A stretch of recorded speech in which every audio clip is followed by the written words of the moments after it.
አላህ ቁርአን ላይ በተለያየ አንቀጽ አደራ ባለን ጉዳይ ላይ ይሆናል። ይሄ ቁልፍ ነገር ምድር ላይ ስኬታማ ሰዎች ካያችሁ ይሄም መስመር ተሻግረው ታልፈዋል። በዚህ መስመር ላይ ስኬታማ ነበሩ። የሰው ልጅ በህይወቱ ሁለት ድካሞች ይገጥሙታል። የመጀመሪያው ድካም የልጅነት ድካም፣ ነፍስ ማቅበት የሰው ድጋፍ የሚፈልግበት። ሁለተኛው ወጣትነትና ጉልምስናን አልፎ የእርጅና እርከን ላይ ይደርሳል። ያኔ ከልጆቹ ድጋፍ፣ እርዳታ፣ እንክብካቤ ወላጆች ይፈልጋሉ። ትንሹ ነው ተንከባከበው እንዳሳደጉ ትልቁ ነው ተጠብቃቸው ዘንድ ያንተ ጥገኛ ይሆናል። ያኔ ያለ አላህ ወኽፊድ ለሁማ ጀናሐ الذل من الرحمة ከመተናነስ የሆነ ክንፍህን አንጥፍላቸው። ወኩል ብለህ በል ረቢ ጌታ ይርሐምሁማ እዘንላቸው ለወላጆቼ ከማ ረበያኒ ሰገይራ ልጅ ያለው ተንከባክበው እንዳሳደጉ ይበል ይላል አላህ። ወላጅን መንከባከብ የወላጅ ሐቅ በእስልምና ትልቅ ቦታ ተሰጥቶታል። አላህ በቁርአን በተለያየ አንቀጾች ወሲያ ሰጥቷል። የሰው ልጆች አደራ ብለነዋል። ቢዋሊደይሂ ኢሕሳነን ቢዋሊደይሂ ሑስነን በተለያየ አንቀጾች አምጥቶታል። በል ከተከበረው ተውሂድ ጋር ፍጥረት ዓለሙ ከተፈጠረበት ቁም ነገር ጋር አቆራኝቶ በዋውል አጥፍ አምጥቶታል። ወቀዳ ረቡክ ያንተ ጌታ ወሰነ አዋጅ አለ አላ ተዕቡዱ ኢላ ኢያህ እሱን እንጂ ሌላ እንዳታመልኩ፣ ወደ ሽርክ ፊታችሁ እንዳትዞሩ፣ አድባሩ ቁጥቡ ቀብሩ እንዳትሉ፣ ቆሌው ጅኑ እንዳትሉ፣ አላ ተዕቡዱ ኢላ ኢያህ ተውሂድን ጥርት አልጎ አለ። ይህ ነቢያቶቹ ላይ የተላኩበት ሪሳላ ነው። ከዛስ ምን አስከተለ? ሶላት ይሆን ጾም፣ ሐጅ ወቢልዋሊደይን ኢሕሳናን ለወላጆቻችሁ መልካም ዋሉ አለ። ምርጥ ሰው ማለት ምድር ላይ የተሳካለት ሰው ካየ እሱ የወላጆቹን ዱዓ ያገኘ። ስኬታማ የሆኑ ሰዎች እጠይቃቸዋለሁ ጠጋቢ ለወላጆቻቸው ያላቸው ክብር የተለየ ሆኖ አግኝቸዋል። ሀገራችን ላይ ካሉ ትልቅ የቢዝነስ ማኖች ውስጥ አንዱ ነው። የስኬት ምንጭህ ምንድነው አልኩት። ወዳጀን እናቴ ያለኝ በአንድ ቀን ወላጆችን አግኝተህ ዱዓቸውን ማግኘት ምርቃናቸውን መውሰድ ምድር ላይ ተሳክቶልሃል ማለት ነው። አላህ ከራሱ መብት ጋር የጠራቸው አንሽኩርሊ እኔን አመስግነኝ አለ። አላህን ማመስገን የፈጠረህን የሰጠህን ነገር ለመልካም መዋል ማለት ነው። ወሊ ዋሊደይ ወላጆችህንም አለ አላህ። ኢብኑ አባስ ምን ይላሉ? አላህ የራሱን ከባሮቹ ጋር ያስተሳሰረ የወላጆችን መብት ብቻ ነው። የወላጆቹን ሐቅ ያልተወጣ የአላህን ሐቅ አልተወጣም ማለት ነው አሉ ኢብኑ አባስ። መብታቸው ትልቅ ነው። ነቢያቶችን አላህ ቁርአን ላይ ያወደሳቸው ለወላጆቻቸው ባላቸው መልካምነት ነው። ነቢዩላህ ዒሳ ቁርአን ላይ ምን አለ? ወበረን ቢዋሊደቲ ለናቴም ደግና ጥሩ ነኝ አለ። ነቢዩላህ የሕያን አላህ ነገረን ወበረን ቢዋሊደይ ለወላጆቹ ደግና መልካም ነበር። ደግነት ምን ማለት ነው? ዝቅ ልትልላቸው፣ ልደውልላቸው፣ ከጎናቸው ልትቀመጥ፣ ካመማቸው ልትንከባከብ፣ ሽታህን ልታሸታቸው፣ ልትረዳቸው፣ ልትደግፋቸው፣ ለነሱ ስትል መከራን በላን ልትቀበል፣ ለነሱ ስትል ሁሉም መስዋዕትነት ልትከፍል፣ ገንዘብ ተበድረህም ልታወጣ። ወቢልዋሊደይን ኢሕሳና ቀደምቶቹ የተሳካላቸው ነበሩ። የወላጅ መብት ገብቷቸው ስኬታማ ሆነው ተሻግረዋል። ዓሊይ ብን ሑሰይን ዘይኑል ዓቢዲን ደግ ነበር ለናቱ። አብሮ ምግብ አይበላም ነበር ከናቱ ጋር። አብሮ መብላት ደግነት አይደለም እንዴ? የሱ ፍልስፍና ግን ይህ አይደለም። ለምን ነው እናትክን እየወደድክ እያከበርካት አብረሃት ማትበላ ተባለ። አይ ምናልባት እየበላን አይኗ ያረፈበትን ስጋ አነሳውና ቀልቧ እንዳያገኘ ይለዋል። ቤታቸው ፎቅ ነው። እናቱ ከስር እያለች እሱ ፎቅ አይወጣም። ፎቅ ለመውጣት ወይ አብረው መውጣት አለበት፣ አሊያም እሷ ከቤት መኖር የለባትም። ለምን ተባለ? ከእናቴ በላይ እንዳልሆነ። የእናት ሐቅ የወላጅ ሐቅ ሚስጥሩ ገብቷቸዋል። በዚህ የአላህን ረሕመት ወሰዱ፣ ጀነትን ተቆናጠጡ። ሐየወት ብኑ ሹረይሕ በእስልምና ካለፉ ዑለማዎች ውስጥ ትልቁ ነው። በርካታ ህዝብ የሱን ዳዕዋ ኹጥባ ትምህርት ፈልገው ከተለያየ ዓለም አቅጣጫ መጥተው ይሳተፋሉ መስጂድ ውስጥ። ታዲያ እያስተማረ እያለ 4 ሰዓት ቀን አካባቢ እናቱ በመስኮት ድምጿን ታሰማለች። ያ ሐየዋ ትለዋለች። ልጇ ነዋ ያሳደገችው ጠርጋ። አቤት ያ ኡማህ ይላታል። ተነስና ለዶሮዎቹ ምግባቸውን ስጣቸው ትለዋለች። ያ የተከበረ ትልቅ ኡስታዝ ያን ሁሉ ደረስ አስቀምጦ ኪታቡን አጥፎ ለዶሮዎቹ ምግብ ሰጥቶ ይመለሳል። ኡሙክ ثم ኡሙክ ثم ኡሙክ። መብታቸውን ተረድተው ኑረው አለፉ። ደስታቸውን አገኙ፣ ፈገግታቸውን ወሰዱ። በሁለቱ ምድር ተሳካላቸው። እናቶቻቸውን ወላጆቻቸውን ለማስደሰት ታክቲክ ይፈጥሩ ነበር። የደስታ ምንጭ ይፈልጉላቸው ነበር። ሐፍሶት ብኑ ሲሪን የመሐመድ ብኑ ሲሪን እህት ነች። ወንድሜ እኮ ትላለች መሐመድ ብኑ ሲሪን፣ ታዋቂ ዓሊም ትልቅ ሰው ናቸው። እናቴን በደንብ ውለታ ይውልላት ነበር። እሷን ለማስደሰት ማይፈለቅደው ድንጋይ የለም። እናቴ ቢጫ ቀለም የተነከረ ቤት ውስጥ ልብስ መልበስ ትወዳለች። እንደ ፋሽን ነው፣ በዛ ወቅት ውድ ነገር ነው። ታዲያ ይሄድና ከገበያ ገዝቶ ከልብሶቿ መሃል ያደርገዋል። ድንገት አንድ ቀን ስትስበው ሰርፕራይዝ ትሆናለች። ደስታዋ ፍንቅል ያረጋታል። በጋ ላይ የቴምሩን ዛፍ ይቆርጠውና እንጨቱን ያደርቀዋል። ለምን? በበጋው ወቅት ፀሐይ ይመታውና የቅዝቃዜው ወቅት ስታነደው ጭሱ እንዳያገኛት። ለክረምት በበጋ ለእናቱ ያቅዳል። ብሩል ዋሊደይን ሲገባ ሳይንስ ነው። ፍቅራቸውን ለማግኘት ደስታቸውን ለመውሰድ ድካም ታደርጋለህ። ምኑ ነው የሚያስቃቸው? የትኛው ነው የሚያስደስታቸው? ጥረት እሱ ይሆናል። ከሰለፎቻችን ውስጥ አንድን ታሪክ ልጨምራችሁ። አንድ ትልቅ ዓሊም ወደ እስር ቤት ይገባሉ። ፈድል ብኑ የሕያ አባቱ የሕያን የገቡት ትልቅ ዓሊም ናቸው። በዘመኑ ካለው መንግስት ጋር ተጣልተው እስር ቤት ገቡ። ልጅየውንም አብረው አስገቡት። ወቅቱ ቅዝቃዜና ብርድ ነው። ጨለማ ቦታን ያሰሯቸው። አባት ሌሊት ተነስቶ ውዶ ማድረግ አለበት። በእድሜ ገፍቷል። ቅዝቃዜው እንደሚያስቸግረው ልጁ አወቀ። ከሱብሒ በፊት ልጁ ይነሳና በቃ ወደ ተለኮሰው ኩራዝ፣ ያኔ ኩራዝ ነው የሚጠቀሙ፣ ያስጠጋዋል። ውሃው ለሰዓታት ይይዘዋል እየቀያየረ ሲደክም። ውሃው ለብ ሲል አባቱ ሲነሳ ይሰጠዋል ውዶ እንዲያደርግ።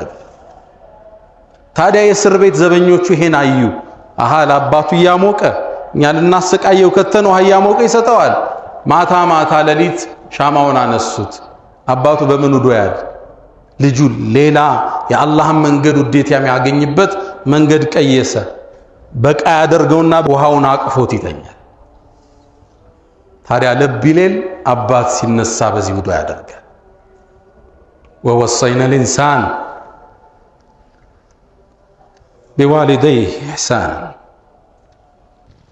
ቀደምቶች የወላጅ ሐቅ ገባቸውና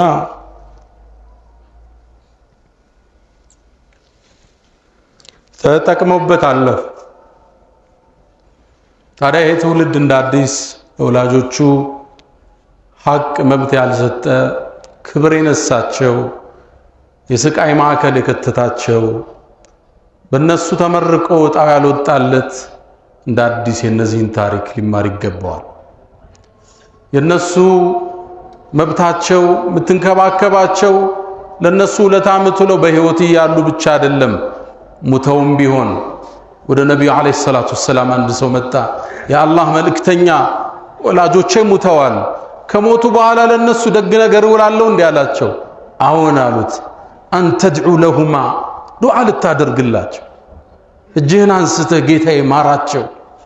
ከሶላት በኋላ ከሌሊቱ ሶላ ረመዳን ጾመህ ዱዓ ልታደርግላቸው፣ ቁርአን ቀርተህ አጅሩን ልትልክላቸው፣ ሰደቃ ሰድቀ ይሄ ለናቴ ይሁን ይሄ ለአባቴ ይሁን ዑምራ ልታደርግላቸው ሐጅ ልታረግላቸው በስማቸው መስጂድ ልትገነባ ብሩል ዋሊደይን ከሞቱ በኋላ ይቀጥላል።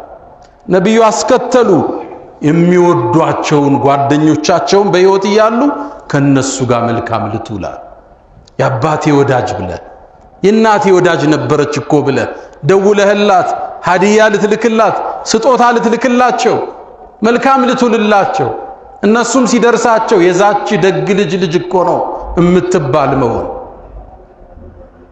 አወለዱን ሷሊሁን የድዑ ለህ ነው የሚሉ ነብዩ ወይም ደግ ልጅ ዱዓም ያረግላቸው አሉ ነብዩ አለይሂ ሰላቱ ወሰለም።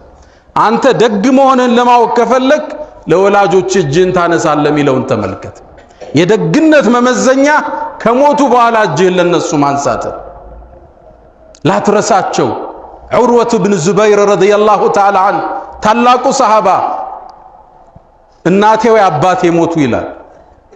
ዓመት ሙሉ ይላል እጄን አላነሳውም ለራሴ ዱዓ አድርጌ አላቅም ለወላጆቼ ቢሆን እንጂ ዓመት ሙሉ እጁን ሲያነሳ ወላጆቹ ላይ ብቻና ብቻ ከሞቱ በኋላ ልታስተውሳቸው። ስኬትህ እዚህ ውስጥ ይቀዳል፣ ከፍታህ እዚህ ውስጥ ይመዘዛል። ላትረሳቸው። ነብዩ አለይሂ ሰላቱ ወሰላም يقول رأيتموني في الجنة ጀነት ገብቼ ራሴን አየሁት ይላል። ሚዕራጅ ወጣው ይላል። ጀነት ውስጥ የሚያምር ቁርአን ሲቀራ ሰሙ። ድምፁ ይማርካል። በጣም ተሳብኩና من هذا يا جبريل አልኩት። ጅብሪል ይህ ሰው ማን ነው አልኩት። ጅብሪል አንድ መልስ መለሰ። قال هذا حريثة بن النعمان አለኝ። ይሄ እኮ ሐሪታ ያንተ ሰሃባው ነው አለኝ። ሐሪታ ማን ነበር? ነብዩ ማስከተለው ምን አሉ? ከዛሊኩሙል ብር ደግነት ማለት ይሄ ነው አሉ። ደግ ነበር እንደ ሐሪታ። እናቱን በጣም ይወዳት ነበር። ሚንከባከባት እሱ ነው። ጸጉሯን የሚያጠባት የሚያበጥራት እሱ ነው። በእጁ ነበር የሚመግባት። እናቱ አሟት ነበር፣ ከጎኗ አይጠፋም ለሰዓታት፣ ከዙሪያው አይለቅም። የሆነ ነገር ፈልጋ ስትናገር ቃል አያስደግማትም። ሁለተኛ እንዳትደግም እንዳትደክም ከጎን ያሉ ሰዎችን እናቴ ምን አለች ይችላል ማብራሪያ ሲፈልግ። የዚህን ያህል ተጠንቅቆ እናቱን ያዛት፣ ጀነትን ጨበጠ። ታዲያ ሐሪታ አሟሟቱ እንዴት ነበር? ለጦርነት ወጣ። ጦርነቱ ሳይጀመር በተወረወረ ቀስት ተገደለ። ያኔ ጦርነቱ ሲመለስ ያቺ የምትወደው እናት ተንሰፍስፋ ጠበቀችው። የዓይኗ ማረፊያ ከጎኗ ማይጠፋ ጸጉሯ የሚያበጥራት የሚያበላት ናፈቀችው። ከዛ ስትጠይቅ እሱ እኮ ተገሏል አሏት።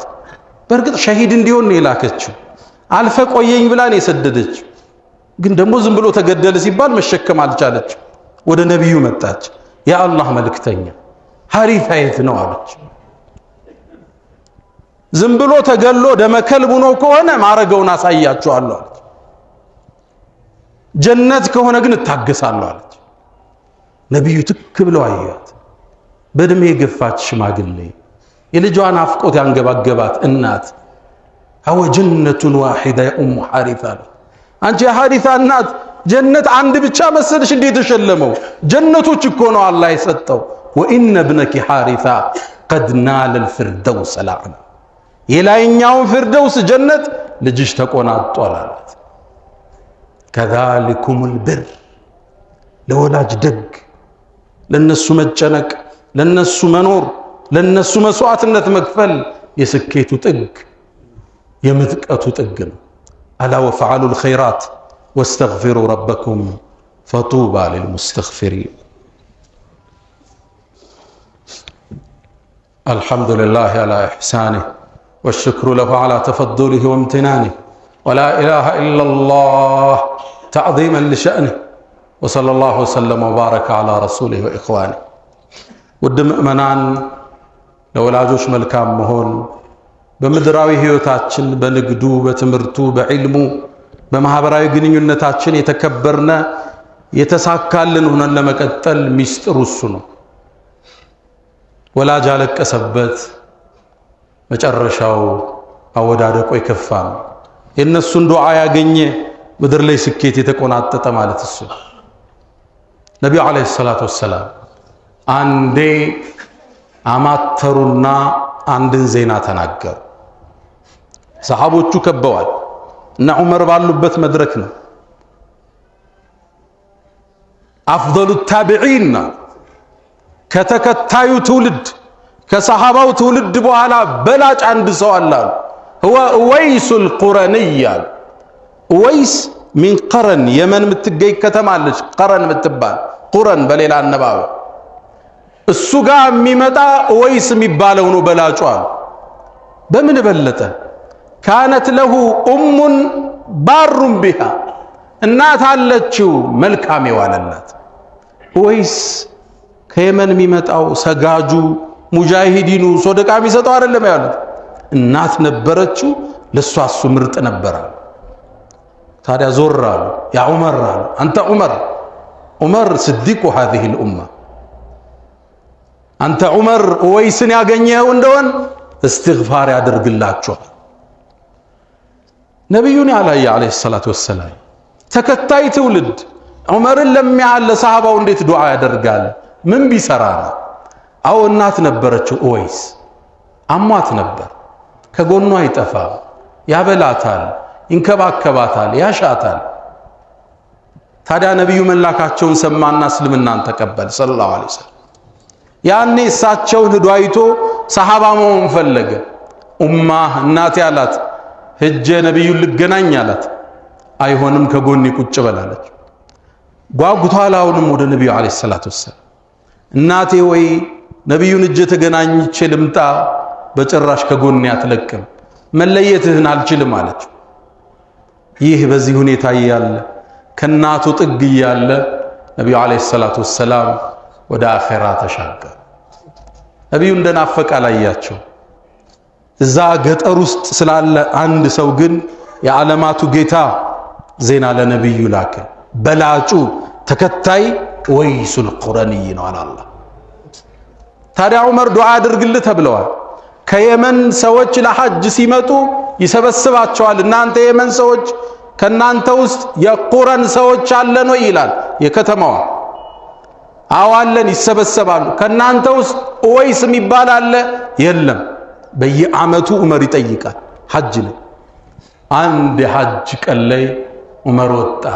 የነብዩን ትእዛዝ ተሰጥቶታል። ዱዓውን የዚህን ሰው ይፈልጋል።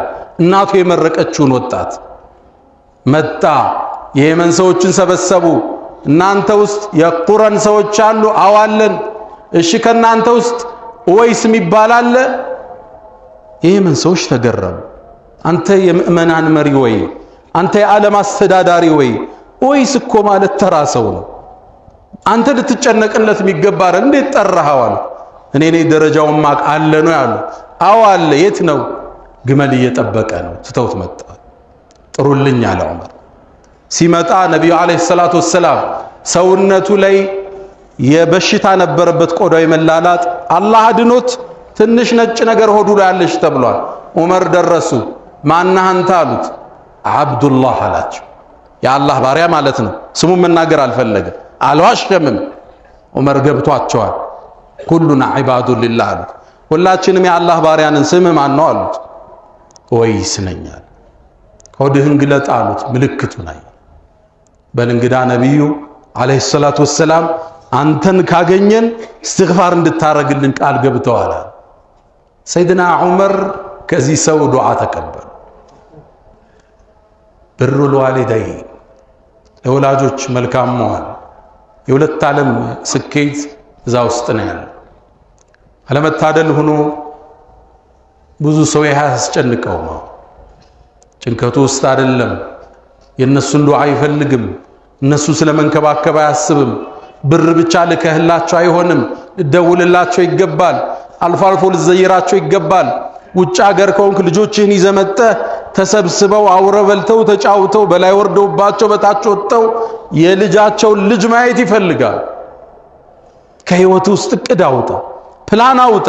ክፍለ ሀገር ከሆኑ ደውል፣ ቪዲዮ ኮል አርጋህ አናግራቸው። ስችል ወርደህ ዘይራቸው። ልጆችህን ይዘውረድ፣ እሷንም አምጣት። ሐጅ ሰዳቸው ዑምራው ሰዳቸው ለደስታቸው ምንጭ ፍጠር። ያኔ እንዳንተ ዝሽ ምድር ላይ ተሳካለት ሰው የለም። ይሄ ዱንያው አልሳካል ብሎ ንግዱ ስንክሳር ካጣብህ ህይወት ኮምፓሱ ከጠፋ እናትህ እግር ላይ ተመለስ፣ ያባትህ እጅ ላይ ውደቅ። بر الوالدين مجلبة التوفيق في الدنيا والآخرة. يا من تحبون النبي محمد صلوا عليه وسلموا طول المدى، فصلاتكم وسلامكم نورا لكم بأمسكم وبيومكم ولكم غدا. إن الله وملائكته يصلون على النبي يا أيها الذين آمنوا صلوا عليه وسلموا تسليما. اللهم صل على محمد وعلى آل محمد كما صليت على إبراهيم وعلى آل إبراهيم، وبارك اللهم على محمد وعلى آل محمد كما باركت على إبراهيم وعلى آل إبراهيم في العالمين إنك حميد مجيد. اللهم أعز الإسلام والمسلمين وأذل الشرك والمشركين ودمر اللهم أعداءك أعداء الدين. اللهم اغفر لنا ولوالدينا ولمن دخل بيتنا مؤمنا وللمؤمنين والمؤمنات ولا تزيد الكافرين إلا تبارا. اللهم إنا نعوذ بك من جهد البلاء ودرك الشقاء وسوء القضاء وشماتة الأعداء. اللهم إنا نعوذ بك من زوال نعمتك وتحول عافيتك وجميع سخطك. اللهم ربنا آتنا في الدنيا حسنة وفي الآخرة حسنة وقنا عذاب النار.